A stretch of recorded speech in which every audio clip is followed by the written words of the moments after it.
In case people just joined, my name is Ann Wallace. I am the host and curator of Saturday Morning Poetry. And I just would like to introduce Ross. And I love that I'm going to read this from your bio online because I love the first lines here. Ross Gay is interested in joy. Ross Gay wants to understand joy. Ross Gay is curious about joy. Ross Gay studies joy, something like that. And then we've got the more traditional that you are the author of 4 books of poetry, Against Which, Bringing the Shovel Down, Beholding, which is the winner of the Pan American Literary Gene Stein Award, and the Catalog of Unabashed Gratitude, which won the 2015 National Book Critics Circle Award and the 2016 Kingsley Tufts Poetry Award. You also have your first book of poems, which I know that many people here have read, the Book of Delights. And I know that for many people, even though this came out in 2019, this was prime pandemic reading for many of us, got us through. And you've got a new book coming out, Inciting Joy, this October, correct? That's right, October 25th, yeah. That's really exciting. I'm really looking forward to reading it. And that's coming out from Algonquin, is that right? Yep, the same press as did the Delights. Yeah. Okay, great. So everybody put that on your reading list on Goodreads and pre-order it, all that. So Ross, this week we featured your poem from catalog, the poem Wedding Poem. Yeah. Would you mind reading that for us? Yeah, sure. Fantastic. Wedding poem for Keith and Jen.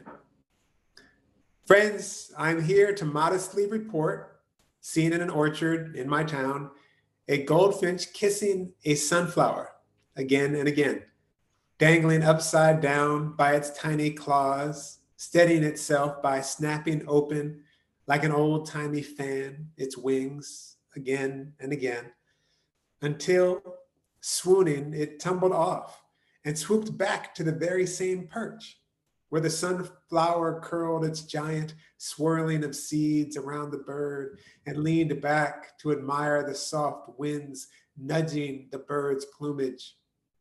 And friends, I could see the points on the flower's stately crown soften and curl inward as it almost indiscernibly lifted the food of its body to the bird's nuzzling mouth, whose fervor I could hear from 20 or 30 feet away and see from the tiny hulls that sailed from their good racket, which good racket, I have to say, was making me blush and rock upon my tippy toes and just barely purse my lips with what I realized now was being simply glad, which such love, if we let it, makes us feel.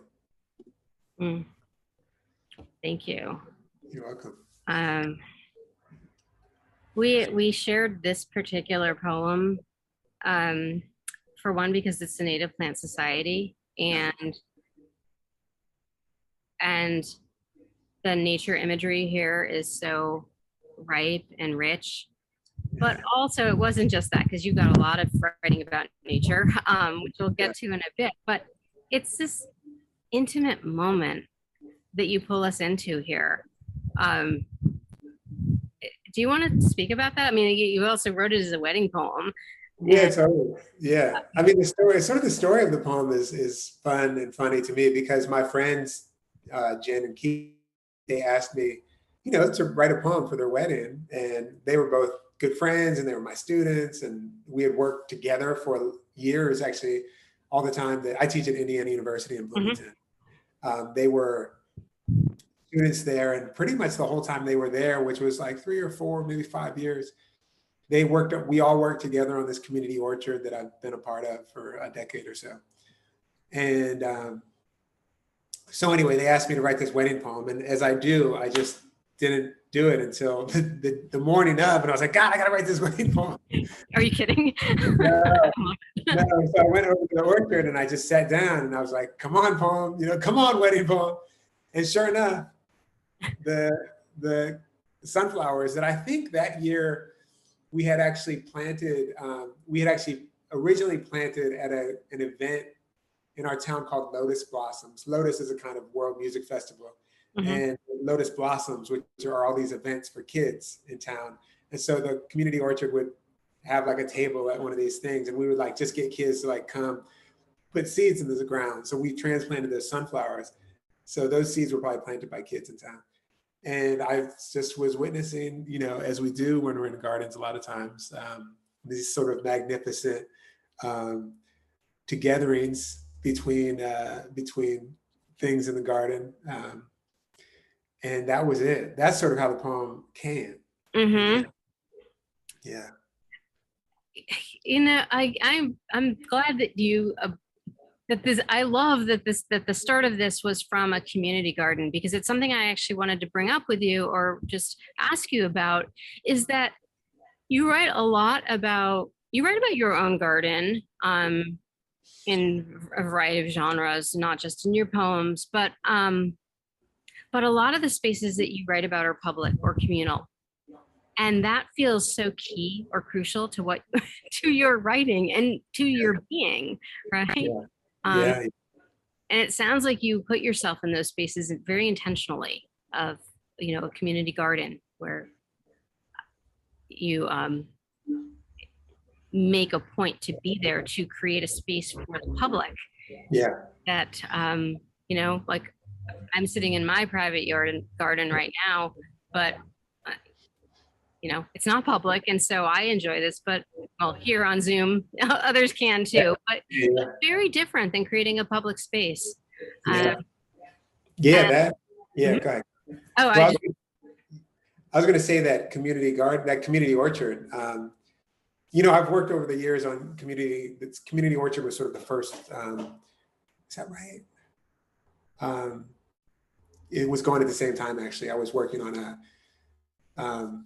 I was like an intern at a community garden in our town. We have a food pantry called Mother Hubbard's Cupboard, and they would have these garden interns to work. They had 3 community gardens around town. So I was one of the interns at the community garden. So that was another community garden experience. But the deepest one was this orchard, which was this project sort of conceived of by this woman named Amy Countryman, who was an undergraduate actually at Indiana University, an older undergraduate. She was probably about 30 or so Mhm. at the time. And for her undergraduate thesis project, she wrote about community orchards. And part of that was a kind of study of, you know, food resiliency. And she discovered that the urban canopy, or the trees that are sort of managed by the city, Bloomington, almost none of them produce food, you know, of course. Where we live, there might be some persimmons, and, Mhm. you know, black walnuts is actually, you know, a wonderful food, but it's not the easiest to No, access. not easy at all. The squirrels know how to do it, but, you know, Right. people, A little hard to crack those. a little hard to crack them. But anyway, so they were, Amy was basically her thesis advisor suggested that she take her proposal to the city. And the urban forester there, a guy named Lee Huss, he said, well, if you can show community support, we'll let you use this acre, basically across from already extant community gardens. And it's just a sort of flat mown field of an acre. So Amy had a call out meeting, and I think there were probably 100 or so people there. And suddenly, boom! I write all about this in my next in this Inciting Joy. Oh I sort of yeah, retell the story of the orchard.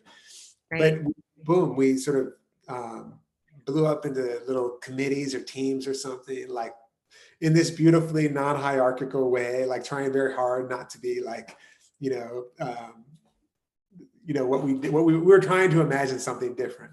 Mhm. And within, you know, there was like the plant selection team and the education team and like a media or an outreach team. Mhm. And you know, and it was some of, you know, in 8 months we planted the orchard. But the thing that's so moving to me about community is that it was a bunch of people who were into gardening. It Mhm. was not people who were like organizationally gifted or skilled or trained. Mhm. Mhm. And so there was such a wonderful kind of bumbling inefficiency which to me feels like, I feel so in love with those people.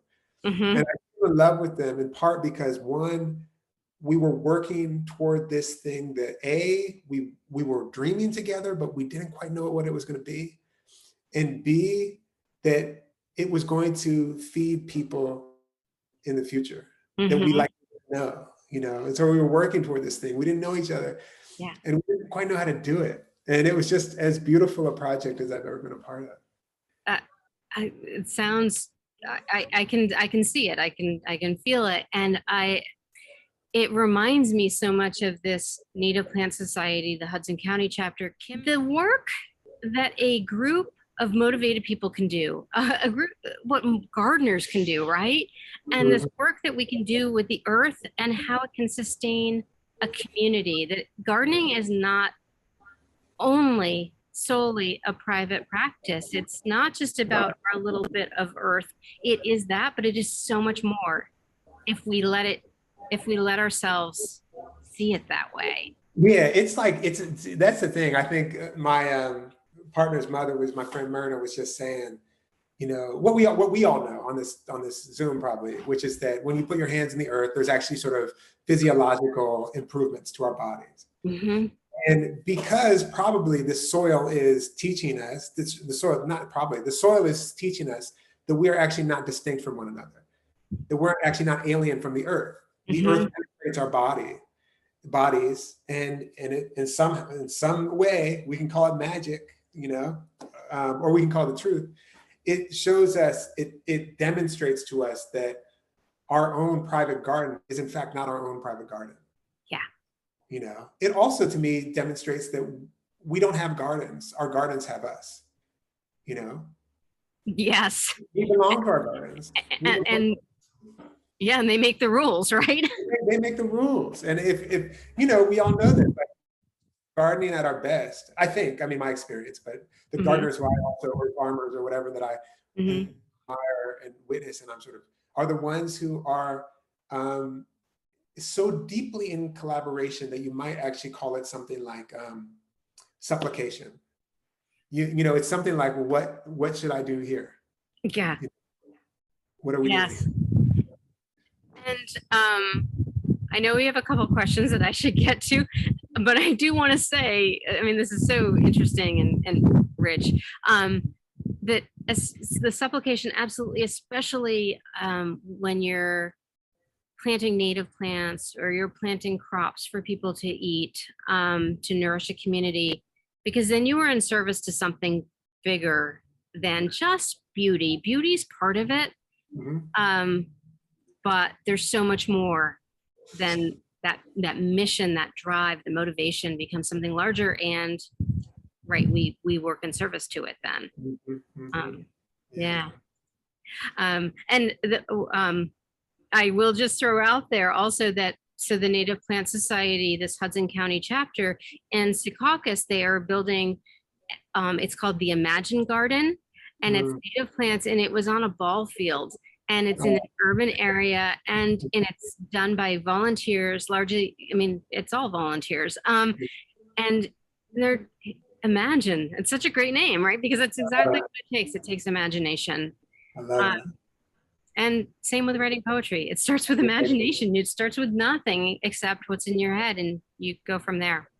And the kind of profound listening, actually. Yeah. Yes. Which I think gardening is, which I think being, recognizing that we are in perpetual communion with the earth is a practice of listening, I think it's often, I think one of the practices that I find myself trying to keep up is to be like, I am not discrete from the earth. Of course. And also I am not discrete from the source or whatever you call it, from which these poems come, which might be all of the poems that I've read, all of the sound, this conversation, like all of it. It's not me. Yeah. I'm figuring out how to kind of listen to it. Yes. And you've made that a practice and a habit, right? You've built that habit of listening and of watching. Yeah, right? totally. In Wedding Poem, you write that because you were watching closely. Yeah. And listening. And so we are brought into this very intimate moment um, between a goldfinch and a sunflower. And it's like this little love story almost, or it's very sensual. But you have to be watching so closely or you miss it.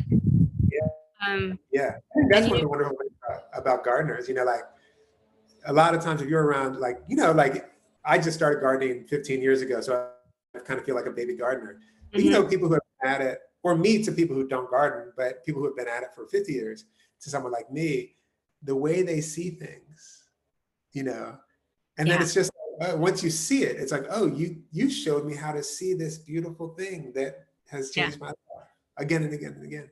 Yeah, yeah. It's I have there's a swallowtail butterfly that's been flying around my garden this summer, and I filmed it, and then somebody said she's laying an egg in your parsley, and so then a couple of days later I came back and I saw the egg, and a swallowtail butterfly egg is minuscule, but I was looking for it and I saw it, and then a couple of days later I was looking for it and I didn't see it, or maybe a week later I didn't see it and I panicked, and then I saw something equally minuscule, which was the little caterpillar. And then today I was watering the parsley and I was looking for it, and then I jumped because that little caterpillar is now this big. And I'm looking for something small, but it's about training our eyes to see differently, right? To see the things that we never would have seen before.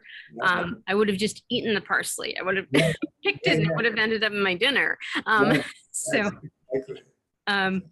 I do want to go to some of the questions. There were a couple of questions related to process, and Theta asked about, so you said with Wedding Poem that it came to you quickly, right? It came to you the day of, under pressure, like many of us work, whatever field we're in, sometimes it's under pressure. But she was asking about your revision of a poem, like about revision in general, but also of a poem that comes to you quickly. And I'm assuming you read it at the wedding that day in its first or second or third draft form, but the draft of that day. And then did you come back to it later? Is that the version we read here? Or it's probably, I would guess that I fiddled around with it. So I would imagine, you know, like this was one of the quicker poems I think I've ever written in my life. There were 10 drafts or something like that. So I fiddled around. Generally I'm sort of a intense and meticulous reviser, and there's a lot of sort of moving things around and trying to get the sound of the speaking voice, or trying to get the sound of the particular voice of that poem, and tuning up the diction and getting the images just right and getting the line breaks, you know, right. So that's all.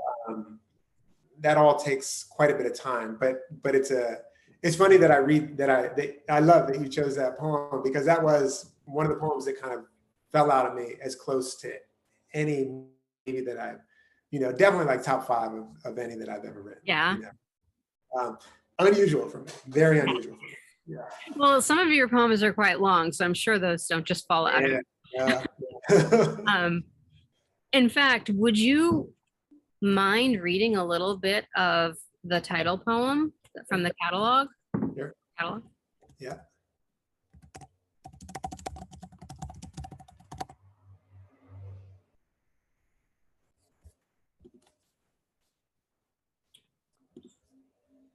I'll just read the very beginning.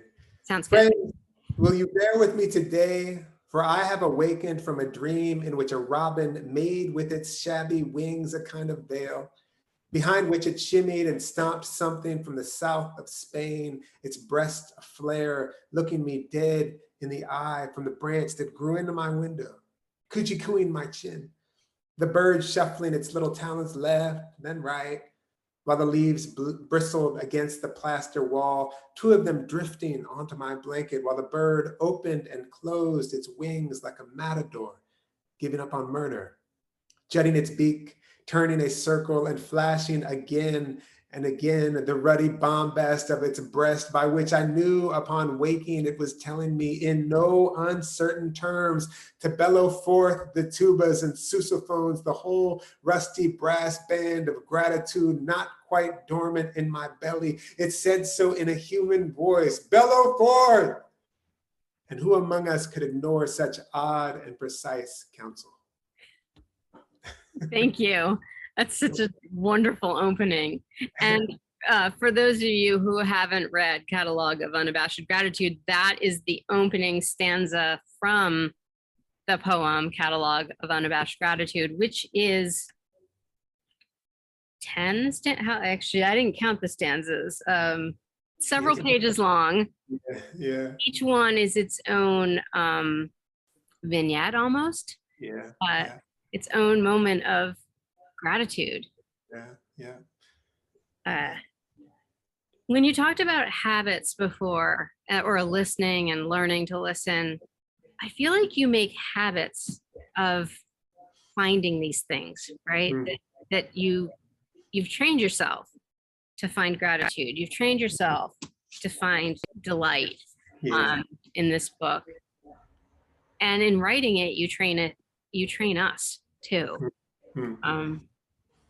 I know that Kim was telling me before that the Book of Delights helped her get through 2019, which personally there was a lot, a year of some struggle. And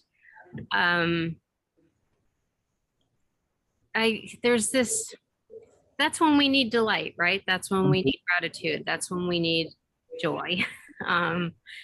Jumping ahead to your next book. Is when we're struggling. Yeah, absolutely. I mean, I feel like partly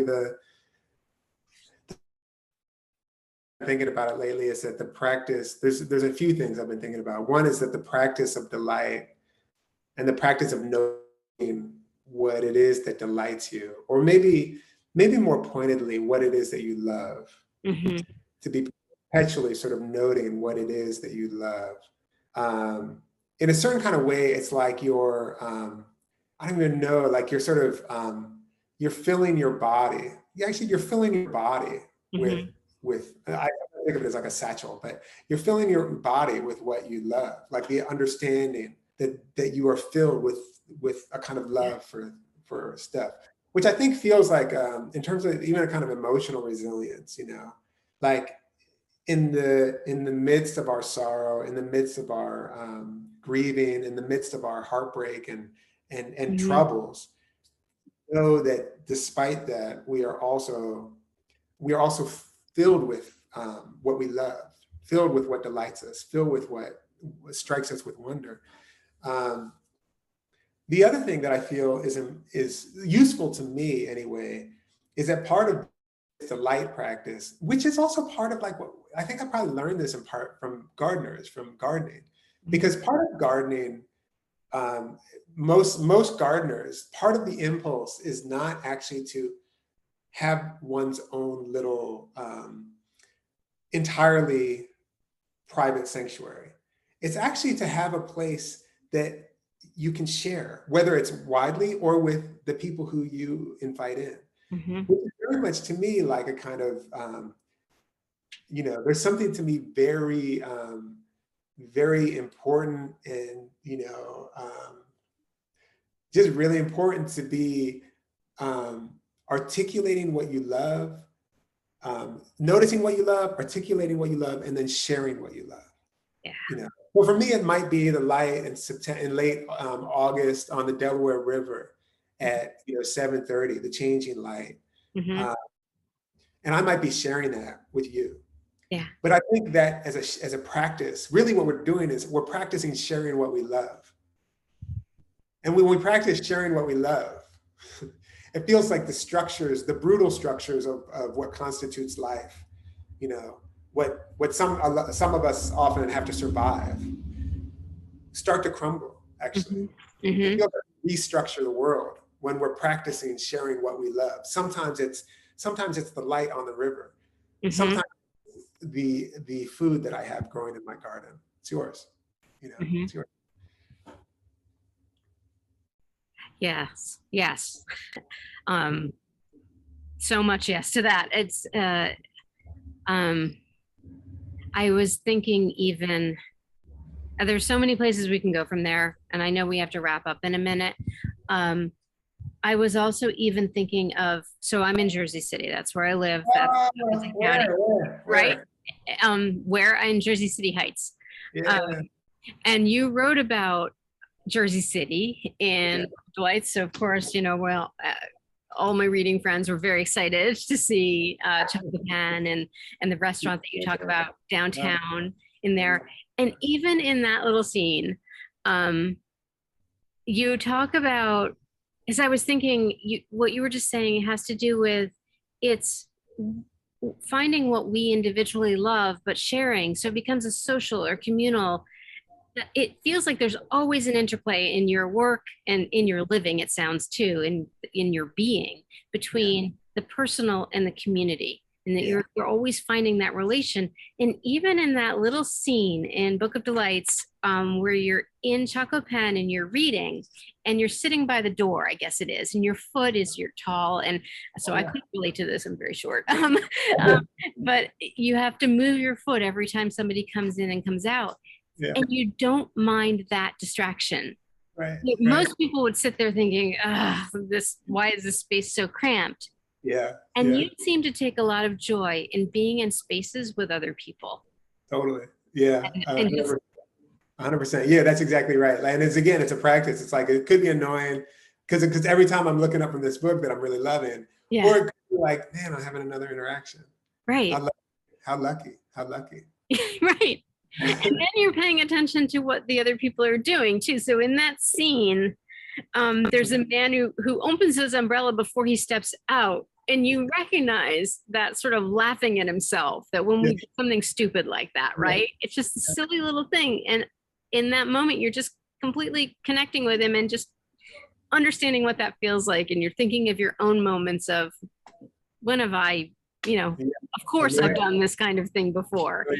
Totally. It's just a Totally. human moment. Yeah, yeah, that's right. And um, yeah, that's sort of like, and I guess the practice is sort of a similar practice to being like, oh, okay, like let me not harvest this parsley because I see that the swallowtail has laid an egg there. right, You know, yeah, and oh, I see that, okay, the basil is starting to flower, so let me pop some of these flowers off. Or I see that, oh, it's time, it's going to frost tomorrow. No, it's frosting right now. Let's get the sweet potatoes out of the ground. mm-hmm. You know, it's not a dissimilar thing, I think, from Yeah, being like in a space with other people, and one being like, let me honor and be grateful yeah, for being able to be in space with other people, but two, let me witness what's beautiful about them.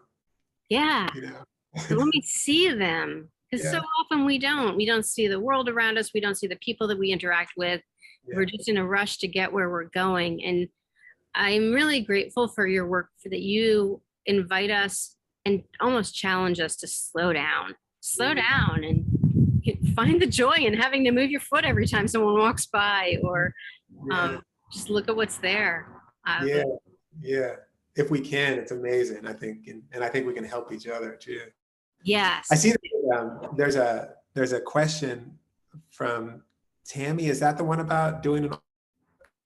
So, have you thought of doing an audio of your book slash poems? Your reading of the first verse lifted the poem to another level. I particularly like to hear the poet read their own poems, and thank you for reading for Yeah, us. yeah, Uh, yeah. so, Totally. what So about that audio?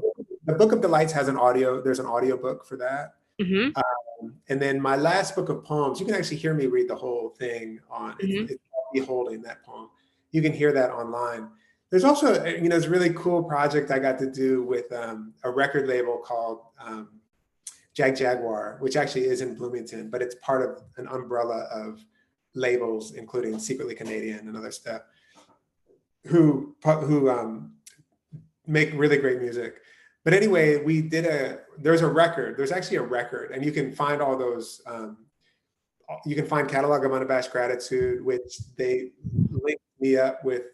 It's a collaboration between me and the musician, the group Bonnie Bear. And then there's a piece with Angel Batawi, this beautiful jazz musician. Hmm. Uh, there's like 5 of them, 5 really beautiful pieces. So you can find those actually on YouTube, and They're really good. They're really good. You That's know, I mean, cool. I'm all over there reading, so you can kind of find me reading my own work. Uh-huh. Um, Great. and and I think catalog. Yeah, we should do an audiobook of catalog. My press hasn't yet done that, but Uh-huh. End of your next book too. yeah, that'll happen. We're actually recording that in September. Yeah. Yeah. Um, we should wrap up. Do you want to say anything about Inciting Joy, your next book? Well, you know, end? the gardening group. Yeah, there's a lot of garden. There's a lot of land. There's a lot of earth. You know, there's specific chapters about gardening and the incitement of joy. And I'm sort of talking about the gardener's inclination to share, whether it's seeds, cuttings, extra zucchini, ideas, how to do it. And then there's, like I said, the orchard, the telling of the story of the orchard. But I feel like even when I'm writing about basketball, I mean, I have an essay in there that I think is, I love this essay. It's really about basketball, but it's about property and it's about land. On the sort of the meditations on land are persistent in that book. Right. I also have to say, I love that this idea of inciting joy. Talk about like reclaiming a word, right? Instead of inciting violence, it's to incite joy. That's I love it. It makes me think about that word so differently, right? Yeah. Oh, excellent. Well, thank you so much. This has been a joy. This has been a joy chatting with you. Yeah, loved it. It was great. Thank you for giving us your time and your work. Very much appreciate it. Yeah, thank you. Great. I want to, before we wrap up, just make a couple of quick announcements about who we have coming up. We have next week, Theta Pavis. Next Wednesday, we'll be going on Instagram Live with her. Theta's here in our audience today. We've got Julie Zickfus, who's, so Theta is from New Jersey City, poet, educator, etc., gardener. And then September 9th, we have Julie Zickfus, who's a naturalist and a nature writer. On September 14th, we have Maggie Smith, who is a poet and gardener, I think, as well. Her book is Goldenrod. She's going to be reading Goldenrod, the poem from that. On the 22nd, we have Rachel Macau, who's a writer and photographer. And then on October 2nd, we have Thomas Frank, who's from North Carolina, educator and poet. So we've got a really fantastic lineup coming up this fall, and I hope people can join us. And those will mostly be on, all of those will be on Instagram. So follow us there, the Native Plant Society of New Jersey, Hudson County page. Thank you so much, Ross. Really, really grateful for having you here with us this evening. Thank you. Thanks for having me. It's fun to talk to you. Thank you. All right. Have a wonderful evening. And thank you.